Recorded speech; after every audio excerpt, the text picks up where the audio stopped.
তো এই পুরো লেকচারটা থেকে মানুষের দৃষ্টিকে সরায় নেওয়ার জন্য দুই একজন বেরোয় গেল, ব্যাস।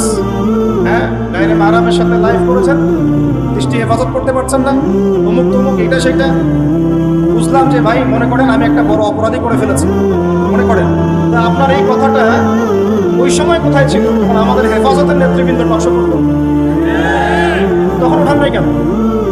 এই ইস্যুটা বুঝলাম, ইস্যুটা আপনার লিগাল, ধরে নিলাম যে মনে করেন আমরা বড় গুনাহ কবিরা করে ফেলেছি, মনে করেন, ধরেন কথার কথা, তর্কের খাতিরে মেনে নিলাম। এই ইস্যুটা এখন উঠালেন কেন? এই ইস্যুটা আপনি ওই টকশোর সময় উঠান নাই কেন?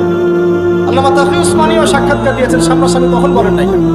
আমাদের হেফাজতের বড় বড় ওলামায়ে কেরাম সামনাসামনি ডিবেট করেছেন, তখন উঠান নাই কেন? বহু মানুষ অনলাইনে লাইভ সেশন করেছেন, তখন বলেন নাই কেন? তার মানে সমস্যাটা আপনার ইস্যুকে নিয়ে, সমস্যাটা আপনার আবু তোহা আদনানকে নিয়ে। এতে করে কি হলো? মূল যে আলোচনাটা ছিল এখান থেকে কিছু মানুষের দৃষ্টি সরে গেল।